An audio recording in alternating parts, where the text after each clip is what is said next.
అప్పటి నేను చూసిన వాతావరణానికి ఇప్పుడు ప్రస్తుతం నేను చూస్తున్న వాతావరణానికి చాలా వ్యత్యాసం ఉంది.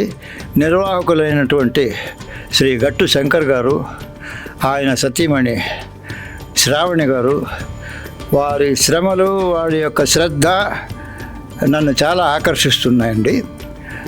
వాళ్లకు భగవంతుడు చాలా మేలు చేయాలని ప్రతి నిమిషము నేను కోరుకుంటున్నాను. అసలు నేను ఈ ప్రస్తుతం వచ్చింది కూడా వాళ్ళతో మాట్లాడి వాళ్ళని సంప్రదించి వాళ్ళకి నా యొక్క శుభ ఆశీస్సులు చెప్దామని వచ్చాను. కానీ చూసిన దాంట్లో కొత్తగా వాళ్ళు నిర్మిస్తున్నటువంటి ఆలయము,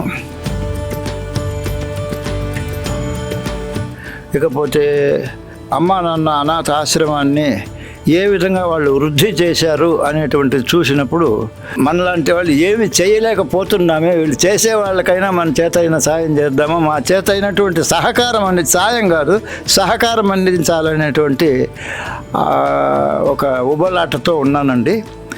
Really, they deserve good lot of appreciation from the people who have come across of them.